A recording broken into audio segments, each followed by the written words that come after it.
like my first job, legal job, was working at Chick-fil-A.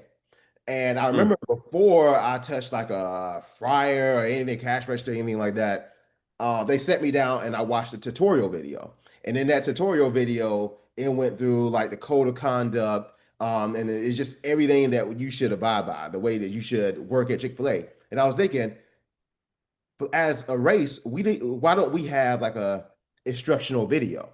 And that's when I Mm. created the Melanin Code. We Mm. go through all areas of activity, and this was inspired by brother Neely Fuller Jr. Rest in peace. And honestly, you by you, Tariq Nasheed, like a lot of like the influencers, the people that are on the front lines. And so this just, I was like, you know what? Let me get some pretty intelligent people and put them on screen. And of course, you were definitely one of them. You were like one of the main.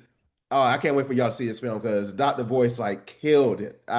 It was Wow. so much knowledge that you put up there. It was hard for me to edit some of the stuff out of it. So yeah, Wow. that's what Wow. kind of inspired me to do this. And it just one thing just led to another, and I had the melanin code. Wow, man. I'm flattered that you said that. Thank you. It's I it to give you just sort of from my perspective on this, man, I was talking to my friend today about a play my wife and I went to go see yesterday with the kids called The Da Vinci Code.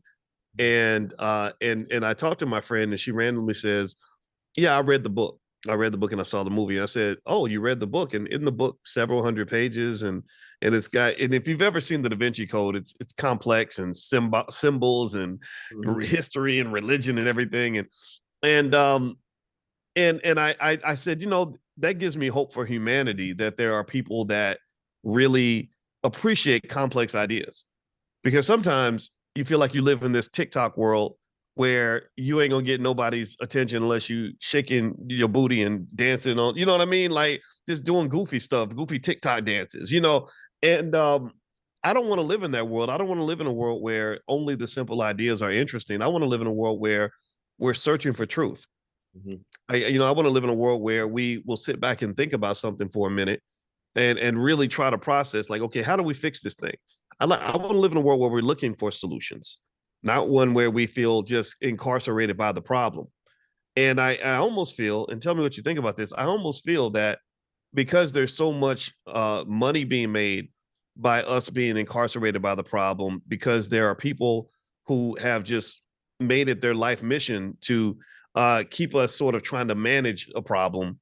There isn't a lot of interest in providing a solution. Like when you provide a solution, it's like either it's too much work, right? Now I'm accountable. Now I can't sit in the victim box and pretend like there's nothing I can do because you just told me what I could do, right?